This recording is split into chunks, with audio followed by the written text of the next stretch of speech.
We're outside the Intercontinental New York Barclay Hotel, where it's rumored that President Tsai Ing-wen will receive a leadership award from the Hudson Institute. Now, Jaime and I have been in New York for the past few days, following Tsai's trip, her stopover in New York, and this is seen as the main event, the main reason for this stopover. Jaime, what have you seen? Covering the ground and her trip.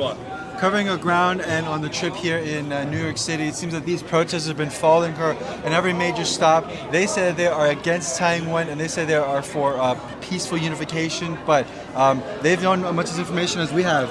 Yeah, at every stop, the government in Taiwan has been very low profile about every event. I've been following Tsai Ing-wen's press pool, and sometimes they won't tell us anything until hours. I remember flying into New York. It wasn't 2 hours before the plane landed that we learned of her main event on the first day, which was the banquet with the overseas Taiwanese community. And yet, the overseas, these protesters have known where to be at every juncture, and they've met her in kind wherever she's meant to be, wherever she's staying.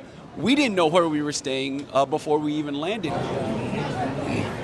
It looked like someone was getting arrested or someone was causing some scene. But what happens next is that this is Tsai's last day in New York. She's set to leave tomorrow, where she heads to Central America, first Guatemala and then Belize. So as of right now, this might be the last time we see each other before we see each other in California. That's right. Jaime's going to go to Los Angeles, where Tsai's going to make another stopover on her way back to Taiwan. That's going to be another 2 nights in the United States before going back to Taiwan, and it's rumored that she's going to meet U.S. Speaker Kevin McCarthy, which is going to bring with it a whole nother set of complications, not just protesters, but also geopolitical.